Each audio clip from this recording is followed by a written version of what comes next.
No, this kind of smell what the like a baka.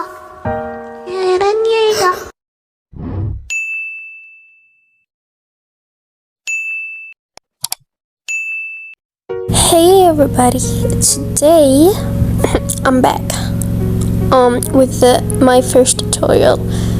I mean the first video. So in this video I am going to teach you how I created my edits. So I know it was like my edits was terrible. So I actually upgraded it to be better. So here's a tutorial on how to upgrade your edit, or how to make your edits better. Here's a tutorial on how I make my edits. So keep in mind that in this video I'm going to teach you how to add shadows, so please watch till the end. So as you can see, I choose a light motion to edit my videos. So first I put the Zepeto video of like me dancing to the song with a green background, because you have to put the chrome key thingy. I'm not sure if I pronounced it right, so I chose mask key, and then I chose chroma key, and then of course made the green light, like things on the offset disappear, because it's actually annoying if there's a still. So I'm remove them like that. So you can see how everything was removed. I'm sorry, that was a blooper.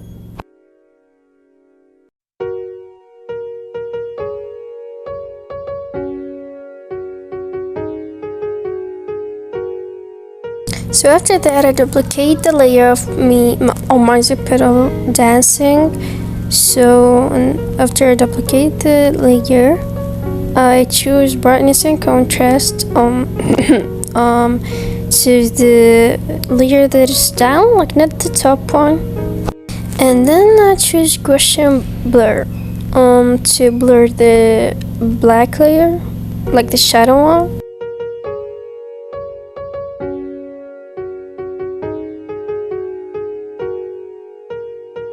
Then I choose distortion wrap, and I choose squeeze.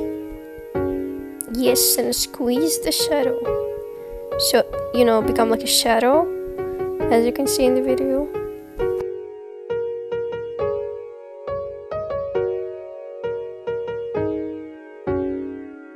You can adjust it like the way you like. This is how I adjust it. So here you go, if you want to see the measures or something.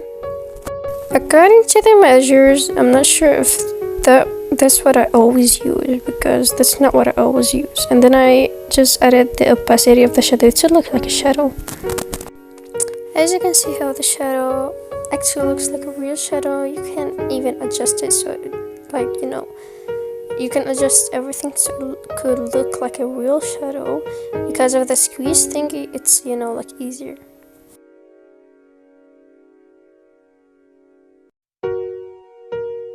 You might think I'm done, but I'm not. Now choose the layer of your Zepeto dancing that's not the shadow, and then choose the edge and those contour thingies.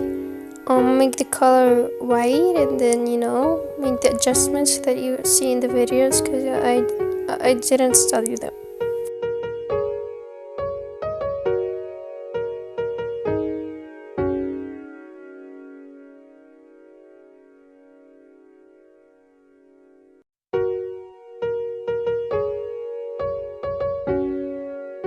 And as you can see, this is what you got. This is what I actually always use. Now export it. Exporting the video. Now you save the video, because you save it to your gallery, of course. Here's the video. As you can see, this is what I edited. Now you might think I'm done. No, I'm not. After that, and now I go to CapCut. As you can see in the video, I add a new project, and I choose the video of that I already edited in a light motion. So as you can see, this is the video that I edited, and then I add the audio of the audio of the song that I'm dancing to, because you know the song needs an audio, like a proper one. So as you can see, I now use like the audio. You can adjust the audio, you can do whatever you want.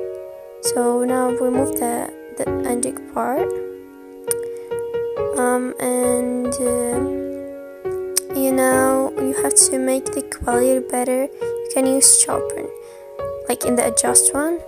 I actually usually do use that to make the quality better, because it's like much better with it, as you can see in the video.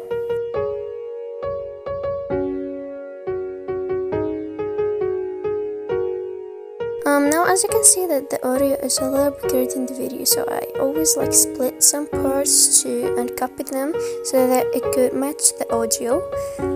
I kind of feel it this is okay, so as you can see, this is how it turned out to be like.